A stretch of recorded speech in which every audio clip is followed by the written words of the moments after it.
భారతదేశ టెలికాం రంగంలో అతిపెద్ద సంచలనం బిఎస్ఎన్ఎల్. మరి ఈ బిఎస్ఎన్ఎల్ అప్పటి నుంచి ఇప్పటి వరకు కూడా ఎన్నో అద్భుతమైన సేవలు మనకు అందిస్తోంది.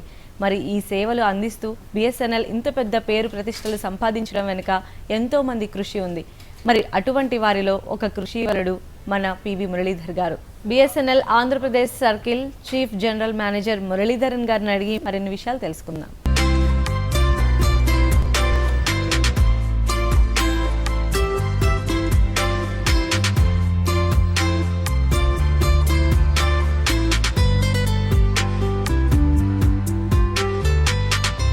Hello sir, pleasure to meet you sir. మనం చూసినట్లయితే ఆల్ ఇండియా వైడ్గా 2015-16 సంవత్సరానికి గాను ఉత్తమ పనితీరు మీరు కనబరిచినందుకు కేంద్రం మిమ్మల్ని ప్రశంసల జల్లులో ముంచెత్తింది. ఇది ఎలా సాధ్యమైంది? దీని వెనుక మీరు ఎలాంటి కృషి చేశారు? ఈ సెంట్రల్ గవర్నమెంట్లో మినిస్టర్ గారు ఏం చేశారంటే, సెంట్రల్ గవర్నమెంట్లో అన్ని అబ్జర్వ్ చేస్తున్నారండి. రెవెన్యూ గ్రోత్ అనేది one of the major aspects. AP telecom సర్కిల్లో 14-15, 15-16తో కంపేర్ చేస్తే 8% రెవెన్యూ గ్రోత్ వచ్చిందనమాట. ఇది almost like 160 crores, 160 to 170 crores compare to the previous year. Normally in a competitive scenario ఇది చాలా మంచి ఇంప్రూవ్మెంట్ అండి. ప్రీవియస్ ఇయర్స్తో కానీ మిగతా సర్కిల్స్తో కానీ కంపేర్ చేసినా కానీ it is a real good achievement. యాక్చువల్గా ఆల్ ఓవర్ ఇండియా వైడ్గా అంటే ఇలాంటి ప్రతిభ కనపరచడం అనేది నిజంగా హైలీ ఇంపాసిబుల్. బట్ మీరు ఆ పని చేశారు, మీ ప్రతిభను కూడా గుర్తించడం జరిగింది. సో ఎలా అనిపిస్తుంది మీకు ఈ ఫీలింగ్? ఇది చాలా నైస్ ఫీలింగ్ అండి. ఈ దీంట్లో నేనే కాకుండా నాతో పనిచేసిన 22,000 మంది స్టాఫ్ కూడా రెస్పాన్సిబుల్ అండి. ఇప్పుడు వాళ్ళు పని చేయకపోతే ఈరోజు ఈ అచీవ్మెంట్ వచ్చేది కాదు. సో నేనేమంటే ఈ అచీవ్మెంట్ సక్సెస్ను ఈ ఆల్ స్టాఫ్కు చెప్తున్నాను అనమాట. All the people are responsible for this. I try to enable, basically I'm a catalyst sort of thing. I provided leadership quality and motivated all the people to give their best. దానివల్లే మీకు ఈ achievement. మీకు చాలా అపారమైన అనుభవం ఉంది telecom రంగంలో. 35 years long experience ఉంది. అంటే ఎన్నో స్టేజ్లు చూసుంటారు మీరు బిఎస్ఎన్ఎల్ సర్వీసెస్లో. సో ఆ ఎక్స్పీరియన్స్ గురించి షేర్ చేయండి. ఇన్ఫ్యాక్ట్ నేను జాబ్లో చేసినప్పుడు టెలికాం అనేది ఒక స్కేర్సిటీ ఐటమ్ లాగా తయారైపోయిందండి. నేను కూడా ఎక్స్పెక్ట్ చేయలేదు ఈ విధంగా గ్రోత్ వస్తుందని. నేను ఇన్ఫ్యాక్ట్ 1981లో జాయిన్ అయ్యానండి. 1979 ఎగ్జామ్ రాశాను యూపీఎస్సీ. 81లో జాయిన్ అయ్యాను.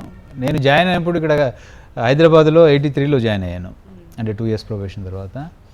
83లో జాయిన్ అయినప్పుడు ఇక్కడ కనెక్షన్స్ కూడా చాలా తక్కువ ఉండేటివి. 25,000 కనెక్షన్స్ ఎంతో ఉండేటివి, ల్యాండ్లైన్ కనెక్షన్స్. అండ్ ఎవరైనా అప్లై చేస్తే 10 సంవత్సరాలు పట్టేది కనెక్షన్ వచ్చేదానికి. ఇప్పుడు అది ఎందుకు అని మీరు క్వశ్చన్ చేయొచ్చు. బికాస్ ఆ టైంలో ఎక్విప్మెంట్ కూడా ఎక్స్పెన్సివ్ ఉండేది. అండ్ అదే కాకుండా కేబుల్ లే చేయడం అనేది కూడా వెరీ ఎక్స్పెన్సివ్. ఇప్పుడు రోడ్ కట్ చేసి ఇవన్నీ చేస్తే, ఇప్పుడు ఆ టైంలో మనీ టర్మ్స్లో చూస్తే ఒక కనెక్షన్ ఇవ్వాలంటే ఆల్మోస్ట్ 28,000, 30,000 రూపీస్ అయ్యేదన్నమాట. కానీ దానివల్ల మాకు వచ్చేది 100 రూపాయలే. కాబట్టి రేట్ ఆఫ్ రిటర్న్ అంటూ ఉండేది కాదు. బట్ సోషల్ ఆబ్లిగేషన్ వల్ల అవన్నీ టేకప్ చేసి మనం చేసాం. ఈవెన్ రూరల్ ఏరియా కానీ, రూరల్ ఏరియాలో టెలికాం అనేది ఉంటే ఓవరాల్ గ్రోత్ కూడా చాలా అసిస్ట్ చేస్తుంది అనమాట. అనాలిసిస్ ప్రకారం, రీసెర్చ్ అనాలిసిస్ ప్రకారము ఎక్స్ అమౌంట్ మీరు టెలికాంలో ఇన్వెస్ట్ చేస్తే ఆన్ జీడిపి మీద 10x ఇంపాక్ట్ ఉంటుంది అనమాట. ఇప్పుడు 1 lakhs మీరు రూపీస్ దీనిలో ఇన్వెస్ట్ చేస్తే జీడిపిలో 10 lakhs కంటే ఎక్కువ కూడా ఇంపాక్ట్ ఉంటుంది. సో గవర్నమెంట్ కూడా అది రియలైజ్ అయింది. పోను తర్వాత ఎక్కువ కనెక్షన్స్ వచ్చే కొద్దీ ప్రైస్ కూడా పడిపోయింది. తర్వాత సెల్యులర్ సర్వీస్ ఇవన్నీ వచ్చాయి. సెల్యులర్ సర్వీస్ అంటే ఇప్పుడు కనెక్షన్కు they are spending only 2,000 rupees, 2,500 rupees. So ఇన్ని స్టేజెస్ మీరు దాటారు, ఎలా అనిపిస్తుంది ఈ పరిణామాలు? హ్యూమన్ లైఫ్లో టెక్నాలజీ అనేది చాలా ఇంపార్టెంట్. తర్వాత మీరు చూస్తే లాస్ట్ 10 yearsలో టెక్నాలజీ అనేది చాలా గ్రోత్ వచ్చేసింది. ఐఎమ్ ఫ్రమ్ ఐఐటి అండి, ఐఐటీలో చేశాను. So despite so much of technical knowledge and qualifications నాకే చాలా డిఫికల్ట్గా ఉంది. ఎందుకంటే ఎవ్రీ 2 years ఇప్పుడు చూస్తే ఎవ్రీ 1 year టెక్నాలజీ మారిపోతుంది. ఆ టెక్నాలజీలో మీరు ఎక్స్పర్టైజ్ కావాలి. ఇదే కాకుండా మేనేజరియల్ రిక్వైర్మెంట్స్ కూడా ఉంటాయి. సో ఇవన్నీ తీసుకొని చేయాలంటే is a challenging job in telecom compare to any other sector. ఇప్పుడు మనం చూసినట్లయితే ప్రైవేట్ సెక్టార్ నుంచి విపరీతమైన కాంపిటీషన్. వాళ్ళు 4G అని 5G అని హడావిడి చేస్తూ దూసుకెళ్ళిపోతున్నారు. మరి బిఎస్ఎన్ఎల్లో ఎలాంటి విప్లవాత్మక మార్పులు మనం చూడొచ్చు అంటారు? బిఎస్ఎన్ఎల్లో ఒకప్పుడు ఏమంటే ల్యాండ్లైన్ ఎక్కువ ఉండేదండి. తర్వాత బ్రాడ్బ్యాండ్కి వచ్చాము. ఇప్పుడు సెల్యులర్ సర్వీస్లో కూడా ఐ థింక్ వీఆర్ కంపీటింగ్. ఇప్పుడు ఆంధ్రాలో చూస్తే మా ల్యాండ్లైన్ సెగ్మెంట్లో ఆల్మోస్ట్ 90% మావే ఉన్నాయి. బ్రాడ్బ్యాండ్లో కూడా మెజారిటీ ఆఫ్ ద షేర్ మా బిఎస్ఎన్ఎల్దే ఉంది. సెల్యులర్ సర్వీస్లో చూస్తే 15%, ఓవరాల్ షేర్లో మాది 15% ఉంది. ఓకే. దీంట్లో కూడా మేము ఏం చేస్తున్నామంటే డిఫరెంట్ ఆస్పెక్ట్స్లో ఉన్నామండి. ఇప్పుడు ఒరిజినల్గా మాది మోనోపొలి, వేరే వాళ్ళు కూడా ఉండేవాళ్ళు కాదు, స్టాఫ్ కూడా అదే విధంగా అలవాటు అయ్యారు ఒకప్పుడు. ఇప్పుడు కాంపిటీషన్ వచ్చే కొద్దీ మా స్టాఫ్లో కూడా చాలా చేంజెస్ వస్తున్నాయి. ఇదే కాకుండా లాడ్ ఆఫ్ న్యూ రిక్రూట్మెంట్ కూడా చేస్తున్నాం కింద లెవెల్లో బీటెక్ వాళ్ళను. సో దీనివల్ల ఎక్స్పీరియన్స్ పీపుల్ ఉన్నారు, మాతో న్యూ టెక్నాలజీ తెలిసిన వాళ్ళు కూడా ఉన్నారు. ఈ కాంబినేషన్తో మేము మ్యాక్సిమం లివరేజ్ చేసి డిపార్ట్మెంట్కు ఏ విధంగా మనము మ్యాక్సిమం నెంబర్ ఆఫ్ రెవెన్యూస్ తీసుకొని రావాలి అని ఆలోచిస్తున్నాము. 2015 and 16లో మీరు 8% గ్రోత్ రేట్ సంపాదించారు, నిజంగా అది వండర్ఫుల్. అయితే నెక్స్ట్ ఇయర్ ఎలా ప్లాన్ చేస్తున్నారు? నెక్స్ట్ ఇయర్ కూడా అరౌండ్ ఒక 10% గ్రోత్ ఎక్స్పెక్ట్ చేస్తాం ఓవరాల్ రెవెన్యూస్. ఇప్పుడు మనం చూసినట్లయితే సార్, ప్రైవేట్ ఆపరేటర్లు వచ్చేసి ఎస్పెషల్లీ పల్లెకు కూడా ఇంటర్నెట్ అని చెప్పి వెళ్ళిపోతున్నారు, రకరకాల ఆఫర్స్ అనేవి ఇస్తున్నారు. మరి బిఎస్ఎన్ఎల్ ఎలాంటి ప్రణాళికలు రూపొందిస్తుంది దీనికి సంబంధించి? ఇప్పుడు బ్రాడ్బ్యాండ్ ఇవన్నీ కనెక్షన్స్ చూస్తే రూరల్ ఏరియాలో ఇంతవరకు ఎవరు పెనట్రేట్ కాలేదండి. ఎందుకంటే ఇది చాలా ఖర్చుతో కూడిన పని. డెఫినెట్గా ప్రైవేట్ ఆపరేటర్స్ కానీ బిఎస్ఎన్ఎల్ కానీ ఎవరు చేయలేరు. దీనికి గవర్నమెంట్ ఆఫ్ ఇండియా ఏం చేస్తుందంటే సపరేట్ భారత్ నెట్ అని ఒక స్కీమ్ తయారు చేశారండి. దాంట్లో ఏమంటే మా ప్రైమ్ మినిస్టర్ మోడీ గారు స్పెషల్గా under his control is monitoring it, digital India కింద. దీంట్లో ఏమంటే మనకు 2,50,000 విలేజెస్ ఉన్నాయండి. ఈ విలేజెస్ కింద బ్రాడ్బ్యాండ్ బై 2018 ఇవ్వాలని ప్లాన్ చేస్తున్నారు. అసలు ఈ ప్రైవేట్ ఆపరేటర్స్ కాంపిటీషన్ని తట్టుకోవడానికి మీరు ఎలాంటి చర్యలు తీసుకుంటున్నారు?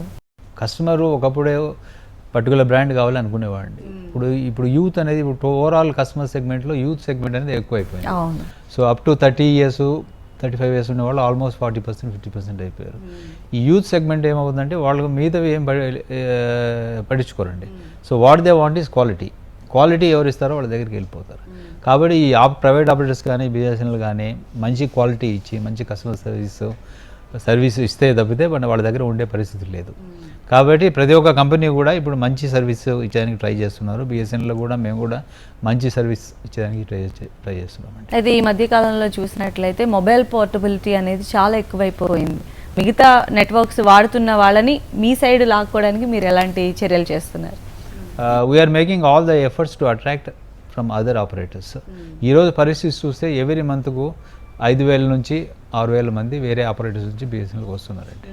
మా దగ్గర నుంచి పోయే వాళ్ళకంటే కూడా మా దగ్గరికి వచ్చేవాళ్ళు చాలా సంఖ్య ఎక్కువ ఉంది. దాన్ని బట్టి చూస్తే మీకు తెలిసిపోతుంది మిగతా ఆపరేటర్స్ కంటే BSNL is giving better service అని. కమింగ్ మనకి కృష్ణ పుష్కరాలు రాబోతున్నాయండి. మరి ఈ పుష్కరాల సందర్భంగా బిఎస్ఎన్ఎల్ సర్వీసెస్ని ఏమైనా పెంచబోతున్నారా? ఎలాంటి ప్రణాళికలు రచిస్తున్నారు? అంటే మాకు ఇదేం కొత్త కదండి.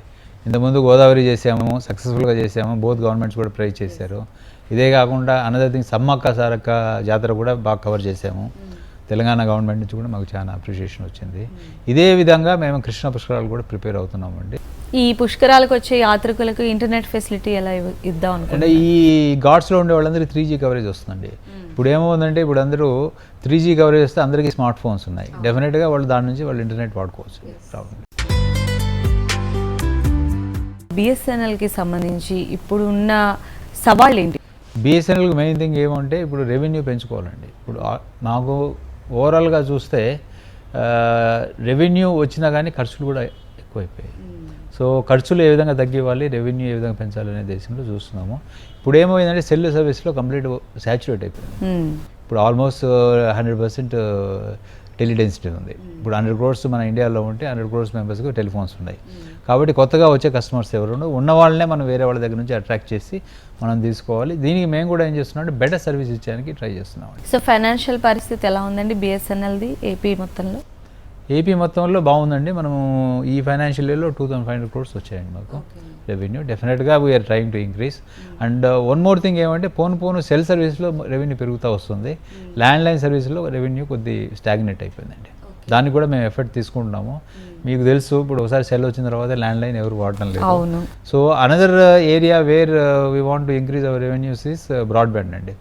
బ్రాడ్బ్యాండ్ అనేది ఇప్పుడు వెరీ ఇంపార్టెంట్ అండి ప్రతి ఒక్కరికి. మేబీ సెల్ ఉంటే సెల్ వాడుకుంటున్నారు, ఇంట్లో ఉంటే బ్రాడ్బ్యాండ్ సర్వీసెస్ వైఫై ఇవన్నీ వాడుకుంటున్నారు. కాబట్టి బ్రాడ్బ్యాండ్ హై స్పీడ్ ఇచ్చేదానికి మేము ప్రయత్నం చేస్తున్నామండి. దీనిలో భాగంగా ఏం చేస్తున్నాం అంటే ఇప్పుడు మాకు కాపర్ కేబుల్లో మేము ఇచ్చేవాళ్ళం ఇంతకుముందు. దాంట్లో లిమిటేషన్ ఉంది, 4 MB కంటే ఎక్కువ పోయేదానికి లేదు. అందుకని ఆప్టికల్ ఫైబర్ వేసేసి సిటీలో కూడా ఏం చేస్తున్నామంటే మేజర్ ఏరియాస్లో ఆప్టికల్ ఫైబర్ వేసి ఆప్టికల్ ఫైబర్ నుంచి కస్టమర్స్కి ఇస్తున్నాము. దీనివల్ల మనం ఎంతైనా స్పీడ్స్ ఇచ్చుకోవచ్చు. 20 MB ఇవ్వచ్చు, 30 MB ఇవ్వచ్చు, 40 MB ఇవ్వచ్చు. ఒక రకంగా చెప్పాలంటే ఈ ల్యాండ్లైన్ ఫోన్లను మీరు బతికిస్తున్నారని అనుకోవచ్చు. మరి ఈ సర్వీసెస్ ఇలానే కంటిన్యూ చేయాలనుకుంటున్నారా, లేదా మారుతున్న పరిస్థితులకు అనుగుణంగా మీరు కూడా ఏమైనా చేంజెస్ తీసుకురావాలి? డెఫినెట్గా మేము కంటిన్యూ చేస్తామండి. బట్ కస్టమర్ కూడా దానికి కోఆపరేట్ చేయాల్సి వస్తుంది. ఇప్పుడు ఏమంటే మార్కెట్ కండిషన్లో కస్టమర్ దగ్గర పోయి నువ్వు ఇది వాడు అంటే కస్టమర్ వాడు. కస్టమర్ ఏం కావాలి అతనికి, వాట్ ఈ wants I think you will use it. So ultimately you have to mould your self to the customer requirements. అది మేము చేస్తున్నాం. కస్టమర్ ఏమవుతుందంటే ఇప్పుడు యంగర్ సెగ్మెంట్ వచ్చే కొద్దీ వాళ్ళ రిక్వైర్మెంట్స్ మారిపోతున్నాయి. అయితే ఈ కాల్ డ్రాపింగ్కి సంబంధించి కూడా కొన్ని ఇష్యూస్ ఉన్నాయండి. వీటికి పరిహారం ఇవ్వాలి అని చెప్పి కొంతమంది వాదిస్తే, వద్దు అని చెప్పి కొంతమంది వాదిస్తూ ఉన్నారు. సో మీరేం చెప్తారు దీనికి సంబంధించి? కాల్ డ్రాప్స్ అనేది ఉండకూడదండి. సిటీస్లో అంతా ఏమవుతుందంటే సీమ్లెస్గా ఉండాలి. ఇప్పుడు ఎక్కువ టవర్స్ పెట్టారనుకోండి, 1 టవర్ నుంచి ట్రావెల్ చేస్తున్నప్పుడు 1 టవర్ నుంచి 1 టవర్ పోయినప్పుడు డెఫినెట్గా అక్కడ రీసోర్స్ లేకపోతే కాల్ డ్రాప్ అయిపోతుంది. అక్కడ రీసోర్స్ అవైలబిలిటీ చేయాలి. అది majority of the cell companies చేస్తున్నాయి. ఈ మధ్య ఏమైందంటే మెజారిటీ ఆఫ్ ద కస్టమర్స్కి అది రావడం లేదు. కాల్ డ్రాప్ అయ్యే కొద్దీ people are getting irritate. So BSNL ఎలా ఉన్నాయండి కాల్ డ్రాపింగ్స్? కాల్ డ్రాపింగ్ తక్కువ అండి. ట్రాయ్ అని ఒక ఏజెన్సీ ఉందండి. వాళ్ళు ఏమంటే వాళ్ళ బెంచ్ మార్క్స్ ఇవన్నీ ఉంటాయి. మేము అన్ని ట్రాయ్ బెంచ్ మార్క్స్ అన్ని ఫాలో అవుతున్నామండి. విత్ ఇన్ లిమిట్స్ ఉన్నాము. కాబట్టి మా దగ్గర బిఎస్ఎన్ఎల్ దగ్గర కాల్ డ్రాప్స్ అనేది లేవండి. సో బిఎస్ఎన్ఎల్లో ఇంకా ఏమన్నా అదర్ సేవలు ఏమన్నా ప్రారంభిస్తున్నారా? 4G కూడా మేము స్టార్ట్ చేస్తున్నామండి షార్ట్లీ. ఓకే. ఇదే కాకుండా ఎంత టైం ఎక్స్పెక్ట్ చేయొచ్చండి? మేబీ అనదర్ 2-3 months డెఫినెట్గా మేము స్టార్ట్ చేస్తాము. ఇదే కాకుండా 4.5G అని ఒకటి కొత్త సిస్టమ్ వచ్చిందండి. వైఫై హాట్స్పాట్స్ అని లాస్ట్ టైం 400 కమిషన్ చేసాము. ఈ ఇయర్ అనదర్ 4,000 కమిషన్ చేయాలని మనం చేస్తున్నాము. దీనివల్ల ఏమవుతుందంటే సెల్ కస్టమర్ ఆ ఏరియా వైఫై హాట్స్పాట్ ఏరియాకి పోతే ఆ ఏరియాలో ఉన్న స్పీడ్ హై స్పీడ్ వచ్చేస్తుంది. 10 MB కానీ 20 MB కానీ. సో కాబట్టి మీద నార్మల్గా అయితే వైర్లెస్లో అయితే అంత స్పీడ్స్ నాట్ పాసిబుల్. సో మేము ఆ నెట్వర్క్ హాట్స్పాట్ నెట్వర్క్ పోతే ఆయన వైఫైలో కనెక్ట్ అయిపోతాడు. హై స్పీడ్ నెట్వర్క్ వాడికి వస్తుంది. Future is going to be data అండి. వాయిస్ అనేది వెళ్ళిపోయింది.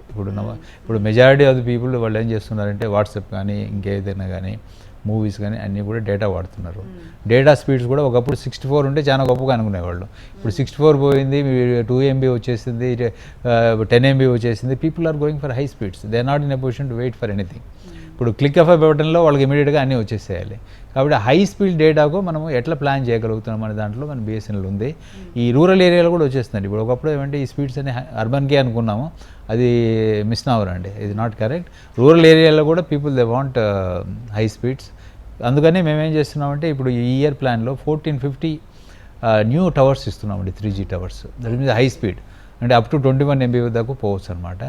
ఇవన్నీ వచ్చేస్తే up to mandal headquarters వరకు మేము బోత్ తెలంగాణ కానీ ఆంధ్ర కానీ అన్నీ కూడా 3G చేసి హై స్పీడ్ ఇంటర్నెట్ వీళ్ళకి వచ్చేదానికి ప్రయత్నం చేస్తున్నాం. Okay.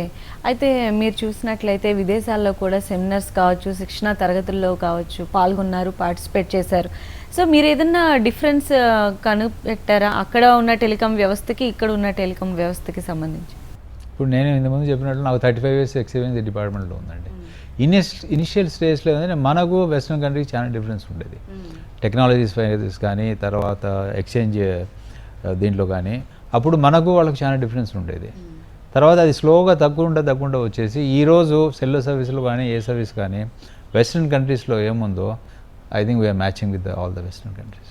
That way there is no difference between western countries and India. We are also getting equal facilities. అయితే అన్ని వ్యవస్థలు విడిపోతున్నాయి, టెలికాం వ్యవస్థ కూడా విడిపోవచ్చు అంటే ఏపీకి తెలంగాణకి 2 సెపరేట్ అవుతాయి అన్న వాదన ఉంది. అది ఎప్పుడు జరిగే అవకాశం ఉంది? అండ్ అది పొలిటికల్ డెసిషన్ అండి. మేబీ హైయెస్ట్ లెవెల్లో government of India has to take it decision. అంటే జనరల్గా వేరే స్టేట్కి వెళ్తే మనకి రోమింగ్ అవుతుంది అని రోమింగ్ అవుతూ ఉంటుంది. అయితే ఇప్పుడు ఒకవేళ ఈ 2 రాష్ట్రాలు కనుక ఒకవేళ సపరేట్ అయినా కానీ తెలంగాణ అండ్ ఏపీ ఒరిజినల్గా ఇచ్చిన లైసెన్స్ ప్రకారం ఇది సింగిల్ సర్వీస్ ఏరియా. కాబట్టి calls with in this area it is a local call. కాబట్టి మీకు ఆ రోమింగ్ ఇవన్నీ ఛార్జెస్ ఏముండవు. ఈ టెలికాం రంగంలో ఉద్యోగ అవకాశాలు ఎలా ఉంటాయండి ఒకవేళ దీన్ని కెరియర్గా ఎంచుకోవాలి అనుకున్న వాళ్ళకి? డెఫినెట్లీ టెలికాం రంగం ఎక్స్పాండ్ అవుతుందండి. ఇప్పుడు ఏమవుతుందంటే టెలికాంలో ఇప్పుడు బేసిక్ ఫెసిలిటీస్ వచ్చాయి, సెల్ సర్వీస్ ఇవన్నీ కూడా. ఇవి వచ్చిన తర్వాత ఆన్ టాప్ ఆఫ్ ఇట్ ఈ వాల్యూ యాడ్ సర్వీస్ ఇవన్నీ వస్తాయి అన్నమాట. దట్ మీన్స్ ఏమంటే ఇప్పుడు ఏమవుతుందంటే ఇప్పుడు చిన్న చిన్నవి మీరు డౌన్లోడ్ చేసుకుంటున్నారు, మేబీ ఫ్యూచర్లో ఏమవుతుందంటే ఈ స్పీడ్స్ అన్ని ఎక్కువైపోయింది, సినిమాలు కూడా మీరు సెల్ దాంట్లోనే చేసేది ఉంది, కాబట్టి బ్యాక్ ఎండ్ కూడా మీకు డెవలప్ అవుతుంది, సినిమాలు కానీ సీరియల్స్ కానీ ఓవరాల్గా మీకు కంప్లీట్గా డెవలప్మెంట్ ఉంటుంది, లాట్ ఆఫ్ జాబ్ ఆపర్చునిటీస్ ఉంటాయండి. Definitely for youngsters I think is a good field to choose. Okay, అయితే ఒకసారి మనం బ్రాడ్బ్యాండ్ సర్వీసెస్ గురించి మాట్లాడుకుంటే, అంటే చాలా తక్కువ ఖర్చుతో కూడా హై స్పీడ్ ఇంటర్నెట్ అనేది వాళ్ళు ఇవ్వటం జరుగుతుంది. మరి బిఎస్ఎన్ఎల్ అలాంటిది ఏదైనా చేసారు? బిఎస్ఎన్ఎల్ కూడా చేస్తామండి. ఇప్పుడు మార్కెట్లో ఇంతకుముందు చెప్పినట్లు మీరు ఎక్కువ రేట్ ఇస్తే డెఫినెట్గా మీ దగ్గరికి ఎవరు రారండి. ఇప్పుడు మార్కెట్లో ఒకరు 100 రూపీస్కి అమ్ముతుంటే మీరు 200 రూపీస్ అమ్మితే మీ దగ్గరికి until unless you got special quality with. కాబట్టి ఒక క్వాలిటీకి అదర్ ప్రైవేట్ ఆపరేటెడ్ 100 రూపీస్కి ఆఫర్ చేస్తే మేము కూడా we to match with them. And Selvan పరిస్థితి ఎలా ఉందండి? సెల్వన్ వీఆర్ గ్రోయింగ్ అండి. 14, 15, 16తో కంపేర్ చేస్తే 14, 15లో మేము 10 lakh న్యూ కనెక్షన్స్ ఇచ్చాము. ఓకే. సో 15, 16లో 17 lakh న్యూ కనెక్షన్స్ ఇచ్చాము. That means we're growing at 70%. So డెఫినెట్గా ఫ్యూచర్ బాగుందండి, ఎక్స్పాన్షన్ కూడా చేస్తాము. ఇంతకుముందు చెప్పినట్టు 3G సర్వీసెస్ కూడా రూరల్ ఏరియాస్ కూడా ఎక్స్పాండ్ చేస్తాము. ఈరోజు చూస్తే మీరు ఒకప్పుడు ప్రైవేట్ ఆపరేటర్స్ ఏమనుకునేవారంటే అర్బన్ ఏరియాలోనే డబ్బులు ఉన్నాయి అక్కడే పోవాలి అనుకునేవాళ్ళు. బిఎస్ఎన్ఎల్ వచ్చిన తర్వాత మేము ఫస్ట్ రూరల్ ఏరియాలో స్టార్ట్ చేసాము. చేసిన తర్వాత we started getting lot of connections in rural area. అప్పుడు ఈ ప్రైవేట్ వాళ్ళు రియలైజ్ అయ్యారు, అరే వీళ్ళు బిఎస్ఎన్ఎల్ వచ్చారు, వీళ్ళు రూరల్ ఏరియాలో చాలా కనెక్షన్స్ వస్తున్నాయి, అక్కడ కూడా మార్కెట్ ఉంది అని చెప్పి వాళ్ళు కూడా రూరల్ ఏరియాకి వచ్చారు. కానీ ఆ బ్రాండ్ నేమ్ అట్లా పడిపోయిందండి. ఇప్పుడు బిఎస్ఎన్ఎల్ అంటే రూరల్ ఏరియాలో చాలా బాగుంటుంది, అది 10 years బ్యాక్ 12 years బ్యాక్ వచ్చిన బ్రాండ్ నేమ్ ఈవెన్ టుడే కూడా అది కంటిన్యూ అవుతుంది. ఓకే, మరి ఆ బ్రాండ్ నేమ్ని మీరు సస్టైన్ చేయాలని అనుకుంటున్నారా? డెఫినెట్గా చేస్తామండి. ఇప్పుడు రూరల్ ఏరియాలో మాది బాగుంది అంటే డెఫినెట్గా వీఆర్ సస్టైనింగ్ దట్. మీ కెరియర్ కనుక ఒకసారి మనం గమనించినట్లయితే నార్త్ ఈస్ట్ సైడ్ సర్కిల్ 2లో కూడా మీరు వర్క్ చేశారు. దాన్ని కూడా అంటే కొంచెం నష్టాల్లో ఉన్న దాన్ని కూడా మీరు దాన్ని మళ్ళీ పైకి తీసుకురావడం జరిగింది. అక్కడ ఎలాంటి సవాళ్ళు ఎదుర్కొన్నారు మీరు? ఎందుకంటే అటు సైడ్ కొంచెం ఎంతైనా డిఫికల్ట్గా ఉంటుంది. అక్కడ 2 ఆస్పెక్ట్స్ అండి నార్త్ ఈస్ట్ ఏరియాలో. ఒకటి ఏమంటే అక్కడ లోకల్ పీపుల్ ఎవరు ఉండరు, పోయే వాళ్ళంతా పనిచేసేవాళ్ళంతా బయట నుంచి పోయి పనిచేస్తారు, అదొకటి. స్టాఫ్ ప్రాబ్లమ్స్ ఉన్నాయి అక్కడ. అదే కాకుండా టెరైన్ కూడా డిఫరెంట్ టెరైన్ అండి, అప్స్ అండ్ డౌన్స్ ఉంటాయి, మౌంటైన్స్ ఉంటాయి. ఇప్పుడు ప్లేన్ ల్యాండ్ ఉంటే ఒక టవర్ పెడితే మీకు 5 kilometers రేడియస్ వరకు వస్తుంది. మీకు మౌంటైన్స్ అని ఉంటే probably it will be restricted to 100 meters 200 meters కూడా. కాబట్టి ఆ టెక్నాలజీస్ డిఫరెంట్గా ఉంటాయి, దానికి తగ్గట్టు మనం ప్లాన్ చేయాల్సి వస్తుంది. మీరు ఎందుకు ఈ రంగాన్ని ఎలా చూస్ చేసుకున్నారు? యాక్చువల్గా ఇంటర్మీడియట్లో స్టేట్ ర్యాంకర్ అండి నేను. సో డెఫినెట్గా ఇంజనీరింగ్ కాలేజీ చేరాము. ఆ రోజుల్లో ఏమైందంటే ఫస్ట్ ఇయర్ మార్క్స్ బట్టి బ్రాంచ్ సెలెక్ట్ చేసేవాళ్ళు. సో కాలేజీలో యూనివర్సిటీ టాపర్ వచ్చాను. సో అప్పుడు యాక్చువల్గా my interest was in civil engineering. First ఇయర్లో కొన్ని సబ్జెక్ట్స్ కూడా సివిల్ ఇంజనీరింగ్ ఇవన్నీ తీసుకున్నాను. కానీ అప్పుడు ట్రెండ్ ఏమంటే టాపర్స్ అందరూ కూడా ఎలక్ట్రానిక్స్ పోయేవాళ్ళు. సో ఆ విధంగా నేను ఎలక్ట్రానిక్స్ రంగంలోకి వచ్చాను. ఒకసారి వచ్చిన తర్వాత దెన్ బీటెక్ అయిపోతాను, ఎంటెక్ కూడా ఇంటిగ్రేటెడ్ సర్క్యూట్ లేటెస్ట్ టెక్నాలజీ చేశాను. అయిన తర్వాత యూపీఎస్సీ ఎగ్జామ్స్ రాసి ఈ ఇండియన్ టెలికామ్ సర్వీస్ అని ఈ సర్వీస్లో ఎంటర్ అయ్యానండి. తర్వాత ఏమైందంటే చాలా గ్రోత్ వచ్చింది, సాటిస్ఫాక్షన్ లెవెల్స్ కూడా చాలా ఎక్కువ ఉండేది. నేను కూడా ఇక్కడ AP state, Telangana, earlier AP స్టేట్లో ప్లానింగ్ ఇన్స్టలేషన్ పనిచేస్తానండి ఒక 10 years. పనిచేసి ఒక్కొక్క ఏరియాలో ఒక న్యూ డిజిటల్ ఎక్స్చేంజ్ పెట్టి కనెక్షన్స్ ఇచ్చామంటే ఎస్టీడీ అప్పుడు ఉండేది కాదు. So people use to make trunk call and all that. So when STD డైరెక్ట్గా డయల్ చేసి రిలయబుల్ మీడియా ఆప్టికల్ ఫైబర్ ఇస్తే villages use to feel very happy. ఇప్పుడు ఎందుకంటే వాళ్ళు సింగిల్ డయల్తో ఎక్కడికైనా మాట్లాడేవాళ్ళు, ఈవెన్ యూఎస్ కూడా మాట్లాడేవాళ్ళు. ఇన్ఫ్యాక్ట్ కొన్ని ఏరియాస్లో మమ్మల్ని అంతా ఊరేగింపుగా తీసుకుపోయి సన్మానాలు కూడా చేశారు. బట్ వాళ్ళ సాటిస్ఫాక్షన్ లెవెల్స్ అవన్నీ ఎంతూజియాజం చూసిన తర్వాత we used to get a lot of job satisfaction. Okay. So almost like 3 yearsలో 16 lakh connections ఇచ్చాము. తర్వాత నేను ఇన్ఛార్జ్ ఉన్నప్పుడు ఆల్మోస్ట్ మాకు 2500 ఎక్స్చేంజ్ ఉంటాయండి, అన్నిటికీ కూడా రిలయబుల్ మీడియా ఇచ్చాము. ఓఎఫ్సి కానీ వైర్లెస్ మైక్రోవేవ్ కానీ ఇచ్చాము. సో దీనివల్ల ఏమవుతుందంటే కనెక్షన్స్ బాగా పెరిగిపోయాయి. ఒకప్పుడు ఒక ఎక్స్చేంజ్లో 50 కనెక్షన్స్ ఉండేది, రిలయబుల్ మీడియా డిజిటల్ ఎక్స్చేంజ్ పెట్టిన తర్వాత ఆల్మోస్ట్ 1000 కనెక్షన్స్ అయిపోయి. 50 ఎక్కడండి, 1000 ఎక్కడ. తర్వాత అంతమంది యూసేజ్ మాకు ఆర్పు అంటారు అనమాట, యావరేజ్ రెవెన్యూ పర్ కనెక్షన్, అది 50 రూపీస్ ఉండేది. ఇదంతా అయిన తర్వాత 500 రూపీస్ జంప్ అయిపోయింది. మాకు రెవెన్యూ వచ్చింది, ఆ విలేజెస్ ఆ రూరల్ ఏరియాలో ఉండేవాళ్ళు కూడా చాలా. So ultimately it is job satisfaction అండి. Probably I would not have got anywhere in other service. మగాడు సక్సెస్ వెనక ఒక ఆడది ఉంటుందని. సో మీ పర్సనల్ మీ మిస్సెస్ గురించి, ఆవిడ మీకు ఇచ్చిన సపోర్ట్ ఎలా ఉంటుంది? So maybe in the initial stage, my inspiration was my mother అండి. Okay. So later on, my wife also gave a lot of support. In fact, all the family matters and all that she was taking care of, so that I could devote my time in the job. So definitely, credit goes to these two people, my wife and my mother. Okay okay. So childrens అండి మీ? I got one son అండి. I got one son. He has done MS. He wants to start something on his own. So అంటే మీరు ఖాళీ టైంలో ఏం చేస్తూ ఉంటారు? ఖాళీ టైం అంటే నార్మల్గా ఈ పోస్ట్ వచ్చిన తర్వాత చాలా డిఫికల్ట్ అయిపోయింది. Normally I try to make my own this thing అండి. నాకు స్పోర్ట్స్లో షటిల్ ఆడతానండి. Okay. So right from 30 years నుంచి ఇప్పటి వరకు ఆడుతున్నాను. So that is one of my passion అనుకోండి. So it keeps me fit because I feel that ఫిజికల్గా ఫిట్గా ఉంటే కానీ మీరు మెంటల్గా మీరు ఈ may not be deliver goods in the office. So that is one thing. It is a sort of meditation for me. Shuttle, whenever I play shuttle 1 hour, I feel it is equivalent to meditation. At the same time, I am getting physical exercise also. Okay. Apart from this, I play bridge and that is a game, that is a card game. So I play squash also occasionally. So మీరు books ఏమైనా చదువుతూ ఉంటారా అండి? ఎలాంటి books చదవటం అంటే మీకు ఇష్టం? బుక్స్ అనేది ప్యాషన్ అయిపోయిందండి. Earlier I used to read technical books and తర్వాత ఏమైనా జాబ్లో జాయిన్ తర్వాత అప్పుడప్పుడు ఫిక్షన్ చదివేవాడిని. తర్వాత స్లోగా over period of 30 years fiction stop చేశాను. నాన్ ఫిక్షన్ సైడ్ వచ్చేసానండి. Spiritual books and all that I use to read. Spiritual కూడా not religious books but and మీరు ఈ స్పిరిచువల్ బుక్స్ ఇవన్నీ కూడా మీకు ఏమవుతుందంటే ఒకప్పుడు మేనేజ్మెంట్లో ఈక్యూ అనేది చాలా ఇంపార్టెంట్ ఉంటుంది. ఐక్యూ, సో ఇంటెలిజెంట్ కోషెంట్ అనేది ఉండేది. బట్ స్లోగా ఈ మేనేజ్మెంట్లో కూడా ఏమంటే ఈక్యూ అనేది emotional quotient. That means if you want to be a good manager you have to have the emotional what you call quotient in you. That means if you are treating your staff కానీ మిగతా వాళ్ళని కానీ తీసినప్పుడు you have to be human in your approach. లేదు నేను very intelligent అన్న feeling ఉందంటే go based on that, probably you may not be, you are not in a position to take people along with you. So that compassion, pity and all that is very much required in your dealings. That is what even AP Circle today in the achieve చేసామంటే it is because of that. I know that every human being has got a potential in him. So how to exploit that potential, that is what matters. Maybe reading the spiritual books and all that, it helps a lot. ఈ career మొత్తంలో ఏమైనా awards? Maybe this is the best award I got. AP Telecom Circle has come number 1 position. This is the best. Earlier times also, like Northeast లో పోయినప్పుడు అక్కడ లాస్ట్లో ఉండేదండి Northeast. So then I brought into profit. There also I applied the same principle. Take people along with you, give some delegation and all that. So that their creativity also, because I feel that everybody has got a creativity in them, a talent in them. How to tap the talent, that is what is important.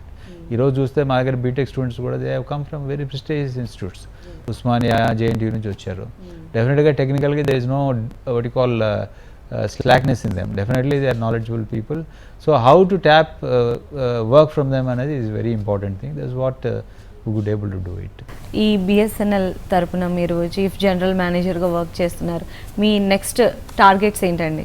Next targets ఏం లేవండి. Actually I'm retiring next month. So maybe after retirement probably I have to see what I can do. Maybe with all my service and all that I'm useful to society. Definitely I will put my services to the society. Maybe social work and something like that I want to do it. Maybe I want to create a area where a lot of job creation and all that is done. Maybe I can maybe do that. And I got a lot of personal things, passions also to do. Because in the job alone నేను అవన్నీ కూడా neglect చేశాను. అంటే time ఉండేది కాదు కాబట్టి maybe once I get free time probably maybe golf is one area I want to just devote my time. Because age వచ్చిన తర్వాత ఈ ఫాస్ట్ గేమ్స్ ఇవన్నీ ఆడడం కూడా కొద్దిగా difficult. So definitely slowly I want just golf. Normally I read lot of books and all that. అలా so BSNLతో ఇన్ని సంవత్సరాల మీ అనుబంధం ఎలా ఉంటుంది?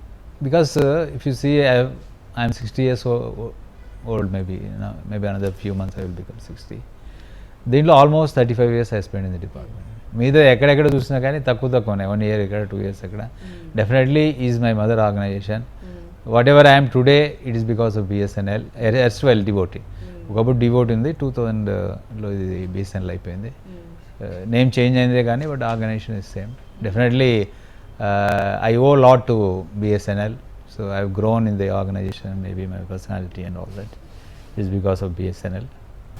సో ఎలా చూడాలనుకుంటున్నారు మీరు BSNL? Definitely, I want BSNL to come back into profit అండి. The way things are going, like loss అనేది తగ్గుతుంది. ఇప్పుడు మీరు చూస్తే లాస్ట్ 2-3 ఇయర్స్లో చాలా ఎక్కువ లాస్ ఉండేది. లాస్ట్ బిఫోర్ ఇయర్ తగ్గింది. So the way same trend comes maybe another 2 years I think we should end up in profit. మీరు హెచ్ఎం టీవీ వ్యూవర్స్కి ఏమైనా చెప్పాలనుకుంటే మీరు చెప్పచ్చు. అందరికీ ఆల్ ది బెస్ట్ అండి. Definitely some of the HM TV viewers, they are BSNL customers. Definitely will give better service to BSNL customers, and request all other people also, I think, try to come to BSNL, will give better service to you. Thank you so much Muralidhar గారు. ఈరోజు మీతో మాట్లాడి మీకు బిఎస్ఎన్ఎల్కి మధ్య ఉన్న అనుబంధం చాలా చక్కగా చెప్పారండి. మీరు బిఎస్ఎన్ఎల్ని ఇంకా మంచి మంచి హైట్స్లో చూడాలని చెప్పి, ఇంకా మంచి అభివృద్ధి సాధించాలని చెప్పి, మీకు ఇంకా మంచి పేరు రావాలని మనస్ఫూర్తిగా కోరుకుంటున్నాం. Thank you so much. Thank you, madam. I also want to thank you. I think you have given an opportunity for me to share my views with your HMTV viewers and about BSNL progress and what we are doing and all that. Thank you very much.